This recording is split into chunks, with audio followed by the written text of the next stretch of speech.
বিশ্বকাপের আগ মুহূর্তে আর্জেন্টিনার শিবিরে দুর্ঘটনার ছোঁয়া। ২০২২ সালের বিশ্বকাপে আর্জেন্টিনার গোলকিপার অ্যামেলিয়ানো মার্টিনেজের দুর্ধর্ষ গোলকিপিংয়ে তৃতীয়বারের মতন বিশ্বকাপের স্পর্শ পেয়েছিল আর্জেন্টিনা। তবে এবার বিশ্বকাপের আগ মুহূর্তেই বিপদের ঘন ঘটা আর্জেন্টিনার শিবিরে। কারণ ইউরোপা লিগের ফাইনালে অ্যাস্টন ভিলার হয়ে অনুশীলন মুহূর্তে দুর্ঘটনাবশত আঙুল ভেঙে গেছে এই গোল্ডেন গ্লাভস জয়ী এই গোলকিপারের।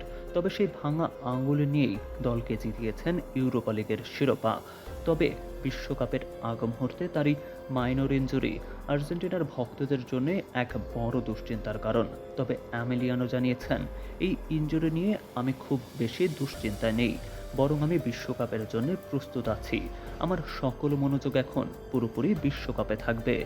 তবে আর্জেন্টাইন সমর্থকদের এখন একটাই প্রার্থনা, দলের প্রধান গোলরক্ষক যেন ফিরে আসেন সুস্থ হয়ে, আরও শক্তিশালী হয়ে।